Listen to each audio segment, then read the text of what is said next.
Hey,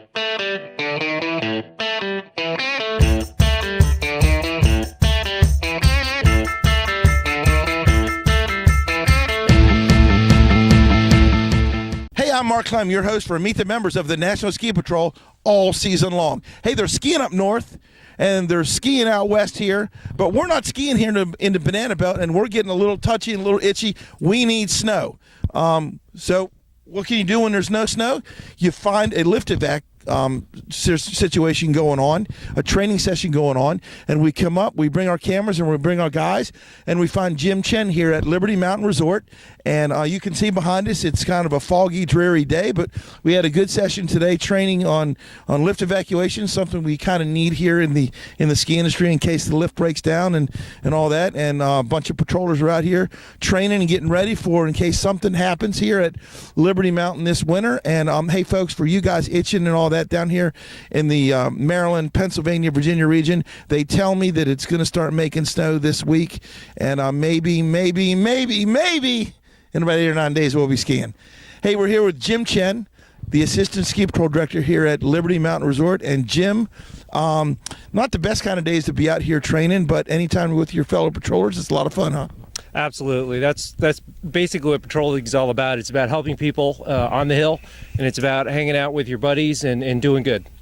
And talk about, the necessities and things you need to do. Why do you do this lift evac training, and how difficult is it to teach a bunch of guys off the street that just like to ski and ride and all that, and are pretty good about putting Band-Aids on, how to get somebody from 30 feet in the air? Well, this is super important because, like with all things mechanical, that's what lifts are. Lifts are basically mechanical devices. Things can break. Things can happen. Now, to be clear, each one of these lifts is certified every year and inspected every year. Not only that, but there are multiple redundant safety systems. So, in the old days, you might actually see, chairs that not only break down, but start to roll back.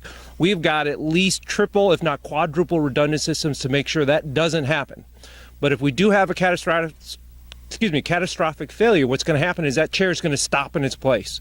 Okay? It's going to hold, which is the safest thing it can do, and not move. But what that means is we got to get every one of those customers out of those chairs. And to do that, that's why we practice every year the lift evac. So what we'll do is we'll send ropes over the lines, and we'll have trained patrollers who go through an extensive years-long training course to be able to help get these customers safely down back on the ground.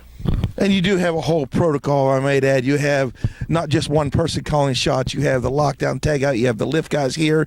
You have a lot of things in place to make sure, wow, the lift's not going to start again while we're bringing a guy off the chair, right? Oh, absolutely, absolutely. We're all a team, and it's not just the patrol. You're exactly right, Mark. It's the lift attendants. It's the area risk management. It's the mountain safety. We all work as a cohesive team. In fact, we train every year this exact scenario, and this is one of the few things we do over and over again repeatedly every year. So when we do our first aid training, we'll do cycles. We'll do some things some years, some things the other years. This is one of the few things we do the same thing every single year. And this is, in fact, one of the most dangerous pieces of training we do, because we actually put our patrollers in these chairs and ride up. So these aren't members of the public. These are patrollers, so they know exactly what a member of the public would be going through. And we learn teamwork, we learn how to do this safely and efficiently, and like I said, we go through this every year. Now, you have various pieces of equipment. Now, I remember, as my guy Billy Sachs liked to say, way back in the day, it was a little not as complicated or not as sophisticated as the stuff you do today, but it still gets down to finding a way to get a line over the haul rope. The haul rope is what the chair rides on as you're going up, to get a line over there and to get some form of apparatus up there that the patient can sit, or the person can sit on, and get them out of the chair. So let's talk about the various pieces of equipment that you use. Okay, so we're using all professional climbing rated gear. So each one of these lines is rated for several thousand pounds of weight. Okay, so, we're only taking a person down who's a few hundred pounds, but they're rated for thousands of pounds. A few thousand pounds, come on now. I got to mix in a salad or what? No, this is professional climbing gear. We use rope savers, which provide a safe path for the rope to go over the cable. We provide sit chairs where people actually can sit in a little mini chair, strap themselves in. We use harnesses. We use professional climbing belay devices, that is braking devices. We put an extra twist in the rope to make sure there's additional friction. That way when people are coming down, they're coming down slowly, controlled in ascent. We have backup belayers, so people not only who are anchoring the ropes, but people behind the anchors who are anchoring the ropes. So these are double redundant systems using professional equipment. Well, that sounds pretty complicated, but you guys make it easy. And rest assured, if I get stuck in a chair, you'll get me out pretty safe and I'll ski the rest of the day, right? Absolutely. Absolutely. That's why we're here. So meet the members of the National Ski Patrol. I'm here again with James Chen, the Assistant Patrol Director here at Liberty Mountain Resort in South Central Pennsylvania. Hey, if you like what you hear and you'd like to get involved in some of this training, hey, maybe you've been out on the mountain and if you've seen a lift evac going on, you're like, wow, those guys are really good. Wonder how they learned how to do that. Or maybe you were stuck in a chair one time and the ski patrol got you out. And hey, if that happens, or if you see somebody in a situation like that where these guys are on, and it takes not one, not two, but many people, many ski patrollers to do a successful lift evac, hey, go up and shake their hand. Because I tell you what, more often than not, we don't hear the good things out there. Just shake their hand and say, thanks for being here. Because I know I thank the ski patrol all the time for being there in case I need something from me. Well, thank you, Mark. Appreciate it. So, Jim, 28 years as a member of the National Ski Patrol, and then a lot of it here at Liberty. I bet you've seen your share of lift evac situations, and we talked about a hangar we had a few years ago. Just talk about the individual situations that you've seen, that you have to come in and step in and rescue people off a lift. Yeah, so the one you mentioned that was only a few years ago, we actually had a snowboarder who was getting ready to get off at mid-station, and as he was skiing off, his laces on his boots were loose. They actually got caught on the ski of the woman sitting next to him, and you know, these lifts are great pieces of modern machinery. It's not like they start and stop on a dime. So our lifty, as soon as he saw that happen, hit that button. She hit that button and hit stop, but it rolled a little bit, just enough so that he was hanging from mid-station. And that's called the emergency E-stop, the emergency stop button. Emergency E-stop. As soon as she saw that, she hit that button, and it's going to roll a few more feet because, you know, the lift just doesn't stop on a dime like that, but it was enough that he was hanging. And so fortunately, a bunch of us were having a meeting at that mid-station hut, and we were able to come out and set up the ropes. We actually had one of our guys strapping in his harness. We brought him up, and he was able to tie off this guy, throw an extra rope over, relieve the pressure on this woman's leg, because remember, this is a guy who's probably, you know, 160, 170 pounds hanging on this poor woman's leg.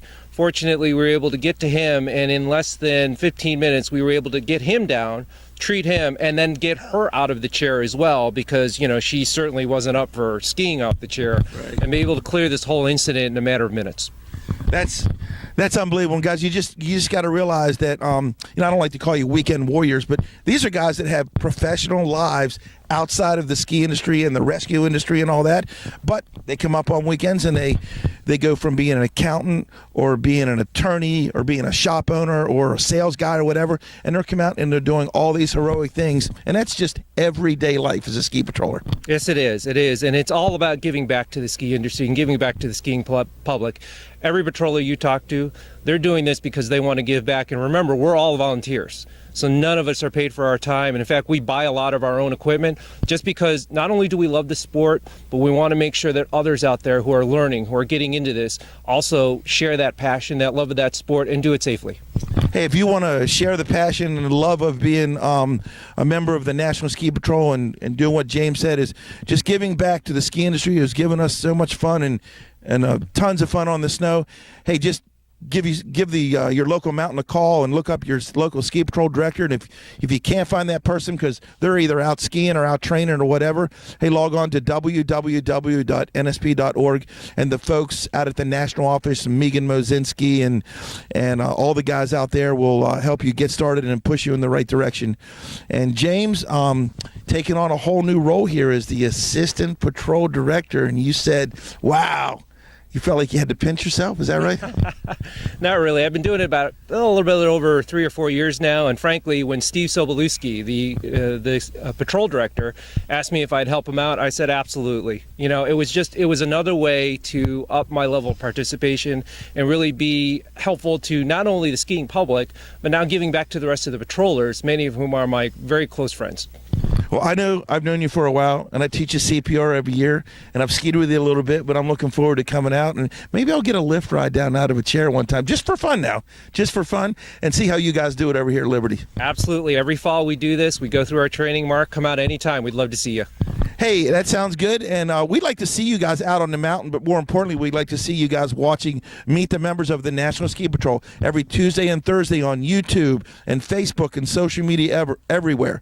Hey, no snow on the ground here. In 2 or 3 days, they're going to fire up the guns, and I'm hearing that it's going to be cold, and we're going to put a lot of snow on the ground pretty quick. So, hey, you guys up north, and hey, you guys out west, we'll be on snow soon. Hey, see you down the road. Jump on the bandwagon. Again, I'm Mark Lem for Meet the Members of the National Ski Patrol.